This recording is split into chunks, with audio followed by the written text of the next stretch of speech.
औज़ुबिल्लाहिमिनश्शैतानिर्रजीम बिस्मिल्लाहिर्रहमानिर्रहीम। नाज़रीन, मैं हूं आपका मेज़बान और आपको हाइड पार्क में खुश आमदीद कहता हूं। नाज़रीन, जैसा कि मैं अपने प्रोग्राम के स्टार्ट में रिक्वेस्ट करता हूं अपने व्यूअर से कि मेरे चैनल को सब्सक्राइब करें, प्रोग्राम को दोस्तों के साथ शेयर करें और अपना फीडबैक ज़रूर दें। नाज़रीन, 2-3 दिन से जैसे कि तहरीक लब्बैक पाकिस्तान की तरफ से जो उनके जो चीफ हैं प्रेसिडेंट साद रिजवी साहब, उनके गिरफ्तारी के बाद से जो मुल्क में हंगामे फूट पड़े और तमाम रोड्स ब्लॉक कर दी और 3-4 दिन से पूरे मुल्क में क्योस और एक अनारकी फैली हुई थी। उसके बाद पूरी जो है इंतजामिया वो सोई रही। 2 दिन तक हुकूमत की तरफ से कुछ नहीं हुआ, लेकिन उसके बाद अचानक गवर्नमेंट ने ये फैसला किया कि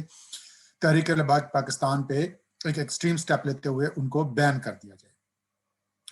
ये एक बड़ा अच्छा और एक खुश आइंदा फैसला है कि अभी उन्होंने कैबिनेट ने अप्रूवल दे दी है और वो अब सुप्रीम कोर्ट में शायद उसको लेके जाएंगे और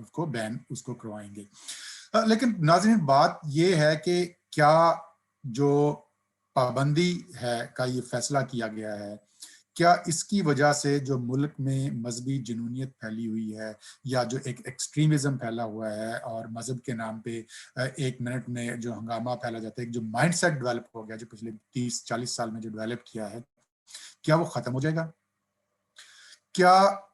पाकिस्तान में इससे पहले भी मजहबी तंजीमों पे और दूसरी तंजीमों पे, सियासी तंजीमों पे भी पाबंदी लगती रही है? उसकी बड़ी पुरानी हिस्ट्री है। मैं इसमें नहीं जाऊंगा, इतना टाइम नहीं है। लेकिन अभी रिसेंटली देखें कि लश्कर तैयबा के पे पाबंदी लगाई पाकिस्तानी गवर्नमेंट ने, तो वो जमात उद दावा के नाम से उसी वक्त मंजर आम पे आ गई और उसने ऑपरेट करना शुरू कर दिया क्योंकि गवर्नमेंट की तरफ से उनको ब्लेसिंग थी। जबकि और उस वक्त तक उस पर क्रैकडाउन नहीं किया गया और हाफिज सईद को गिरफ्तार और नहीं किया गया और सजाएं नहीं दी गई, जब तक कि पाकिस्तान पे बहुत ज्यादा इंटरनेशनल प्रेशर यूएनओ की तरफ से और फेटफ की तरफ से नहीं पड़ा और वो पाकिस्तानी गवर्नमेंट ने और एस्टेब्लिशमेंट ने बिल्कुल आखिरी मजबूर हो के जब उनके पास कोई चारा नहीं रहा तो उन पे उनकी एक्टिविटीज को बैन किया। इसी तरीके से तहरीक नफाज फिक्र जाफरिया पे पाबंदी लगाई गई, वो दूसरे नाम से आ गई। इसी तरीके से सिपाही साहबा पे पाबंदी लगाई गई, वो दूसरे नाम से आ गई। और इसी तरीके से नाम बदल के वो माइंडसेट और वो लोग वहीं पे रहते हैं। तो देखना ये है और सोचने की बात ये है कि क्या पाबंदी लगाने का फैसला जो किया है वो उससे ये इंतहा पसंदी या इसके रूट्स खत्म हो जाएंगे या नहीं होंगे। अगर उसके इससे रूट्स खत्म नहीं होंगे और वो एक इंतहा पसंदी का एक माइंडसेट खत्म नहीं होगा तो उसका क्या फायदा, वो एक और नाम से आ जाएगी। इस वक्त बड़ी इंटरेस्टिंग बात है कि जब 2018 के इलेक्शन आ रहे थे तो मैंने अपने लास्ट व्लॉग में भी जिक्र किया था, उस वक्त कुछ लोगों को, कुछ इदारों को उनकी जरूरत थी तो उसको बड़ा पुश करके और बड़ा प्रेशराइज करके और बड़े मैनिपुलेट करके तहरीक लब्बैक पाकिस्तान को ना सिर्फ इलेक्शन की इजाजत दी गई बल्कि उनको इलेक्शन कमीशन में रजिस्टर्ड भी करवाया गया और उनके तमाम बहुत सारे हलकों से उनके लोगों ने इलेक्शन लड़ा, ना सिर्फ टीएलपी के नाम पे, तहरीक लब्बैक पाकिस्तान के नाम पे, और बड़े मार्जिन से उन्होंने वोट लिए। वो को जीत तो नहीं सके कोई, लेकिन कराची में शायद उनका 1 या 2 एमपीए मौजूद भी हैं। तो बात यह कि अब उनका क्या बनेगा? क्या वो डिस्क्वालीफाई किए जाएंगे? क्या वहां पे री इलेक्शन होगा? इसका अभी तक वो एक कानूनी मामला है, उस पर हम बात नहीं कर सकते। लेकिन मेरा पॉइंट यही है कि अगर उस माइंडसेट को खत्म नहीं किया जाएगा, उस पे पाबंदी लगाने का कोई फायदा नहीं होगा। उससे पहले जब 2017 में उन्होंने धरना दिया तो मुक्तदरा कुव्वतों ने उनको सपोर्ट किया। तहरीक पाकिस्तान, इमरान खान ने बड़ा सपोर्ट किया। शेख रशीद जो इस वक्त वजीर दाखिला हैं और भाग के उन्होंने फौरी तौर पर बड़ा प्रॉम्प्ट एक्शन लेते हुए उन्होंने कहा कि हम पाबंदी लगा रहे हैं, वो खुद सपोर्ट करते रहे हैं। उनके इंटरव्यूज मौजूद हैं, उनके वीडियो क्लिप्स सोशल मीडिया पे मौजूद हैं, आप उनको डिनाई नहीं कर सकते कि उसमें उन्होंने कहा कि जी तहरीक लब्बैक पाकिस्तान तो एक बहुत बड़ी पॉलिटिकल फोर्स है। वो उनको खत्म नबूवत के मुजाहिदीन के नाम पे वो वोट लेते रहे हैं। उससे पहले मैं हिस्ट्री में नहीं जाना चाहता, नवाज शरीफ साहब मुहिबान वतन और गुस्ताखान रसूल और मुहिबान रसूल के नाम पे वोट लेते रहे हैं और मलून करते रहे हैं मोहतरमा बेनजीर भुट्टो को और पीपल्स पार्टी को कि जी वो यहूदियों के एजेंट हैं और वो अमेरिका में और इसराइल में उनके लिए दुआएं मांगी जाती हैं। तो ये एक पुरानी हिस्ट्री है और मजहबी जमातों को हमेशा यूज किया गया है, कभी सिपा साहबा के नाम पे, कभी लश्कर जंगवी के नाम पे, कभी जमात दावा के नाम पे, कभी लश्कर तैयबा के नाम पे, कभी लब्बैक पाकिस्तान के नाम पे, कभी फिक्र जाफरिया के नाम पे। और ना सिर्फ अभी ये तो बहुत पुरानी बात मैं नहीं करूंगा। अभी चंद महीने पहले जब गिलगित बल्तिस्तान का इलेक्शन हुआ तो वहां पे मजहबी जो अहले तशी की जो पार्टियां हैं, क्योंकि गिलगित बल्तिस्तान में अहले तशी लोग काफी रहते हैं, वहां पे गवर्नमेंट ने सपोर्ट करके उनको खड़ा किया ताकि वो पीपल्स पार्टी का वोट, जो कि ट्रेडिशनली और जो हिस्टोरिकली पीपल्स पार्टी को वोट देती है शिया कम्युनिटी, तो उनके वोट को काटने के लिए वहां पे और बहुत थोड़े मार्जिन से पीपल्स पार्टी को हराने के लिए एक मजहबी कार्ड को इस्तेमाल किया गया। मजहब कार्ड हमेशा। उसके अलावा एक और बदकिस्मती पाकिस्तान की ये है कि चूंकि पाकिस्तान में पार्लियामेंट्री सिस्टम, जो वेस्ट मिनिस्टर डेमोक्रेसी हम कहते हैं जिसको, पार्लियामेंट्री सिस्टम है जहाँ पे हल्कों की सियासत होती है, अगर ये इन जमातों को अगर कौमी तौर पे पाबंदी भी लगा दी जाती है तो कैंडिडेट्स जो हैं हमारी पार्टियों के, मुख्तलिफ पार्टियों के,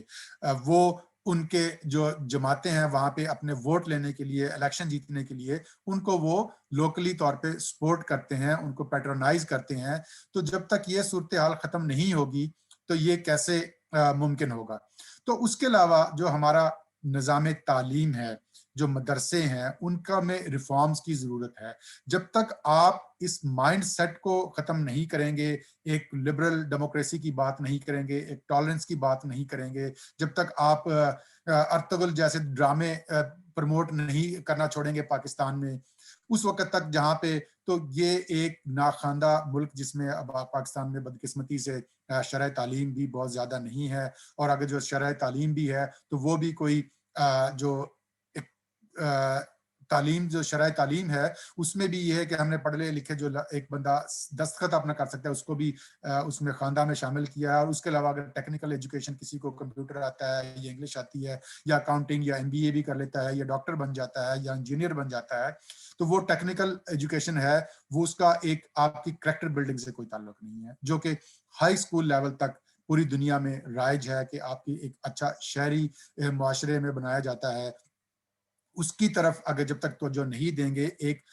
कॉमन सिलेबस नहीं लाएंगे तमाम लोगों के लिए, कॉमन से मुराद ये नहीं है कि आप एक इम्पोज कर दें, आपने कल्चरल डाइवर्सिटी देखनी है, आपने लैंग्वेज को का जो बैरियर है, आप सूबों में, सिंध में, पंजाब में, केपीके में, बलूचिस्तान में या इलाकाई, आप उसकी सेंसिटिविटीज को, कल्चरल चीजों को देखते हुए एक टॉलरेंस का एक डायलॉग का जब माहौल पैदा नहीं करेंगे एक दूसरे के लिए, तो उस वक्त तक जब एक मार कुटाई का जब माहौल होगा, जब बात यह है कि जब हम कहते हैं कि हर बंदा इन्फोर्स करता है कि मैं सही हूं और मैं ही सही हूं और बाकी सब गलत हैं, तो ये कल्चर जब तक खत्म नहीं होगा, ये तालीम से कल्चर खत्म होगा। ये बुनियादी तालीम से, जो प्राइमरी तालीम है हमारी, जो मिडिल की स्कूल की तालीम है, जो हाई स्कूल की तालीम है, उस पर खत्म होगा। उसके अलावा जो नाजरीन, दूसरी बात यह है कि जब हमने पूरे मुल्क में जो डायलॉग के इंस्टीट्यूशन खत्म कर दिए हैं, तो इंटॉलरेंस तो उसका एक लाजमी नतीजा है।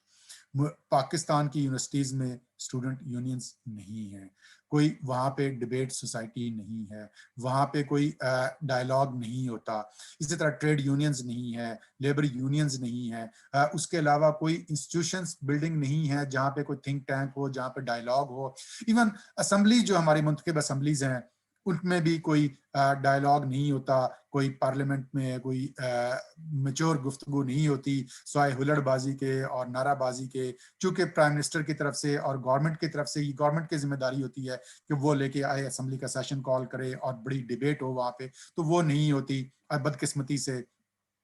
इसी तरीके से सूबाई असम्बलियां हैं,